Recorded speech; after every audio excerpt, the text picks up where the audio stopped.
tulisan-tulisan yang seolah berbasis laporan intelijen itu dalam bahasa saya.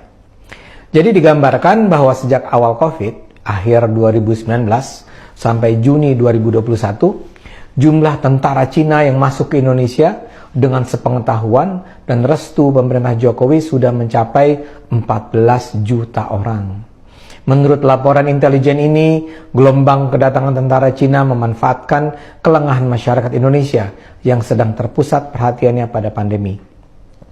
Targetnya pada 2024 sudah akan ada 100 juta warga Cina masuk ke Indonesia. Bayangkan, 100 juta warga Cina.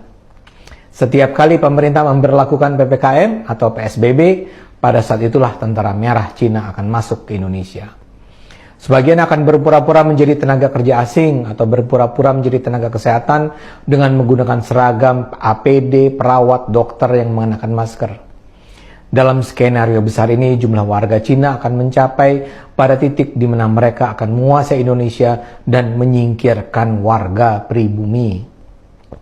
Mereka melakukan ini dengan pertama-tama melumpuhkan dan menguasai instansi keamanan, Polri, Angkatan Laut, Angkatan Darat, Angkatan Udara. Langkah berikutnya adalah melumpuhkan ekonomi. Dengan kebijakan-kebijakan PPKM, ekonomi rakyat dan ekonomi pribumi akan melemah.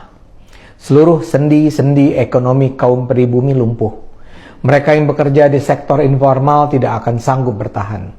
Sementara sebaliknya, perusahaan-perusahaan Cina, terutama yang memiliki koneksi dengan bisnis di tanah leluhur, akan semakin berkibar dan berjaya.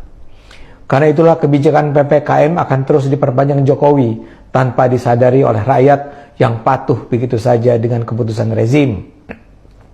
Dalam kondisi krisis ini, rezim Jokowi akan semakin memperkuat hubungan kerjasama dengan Cina.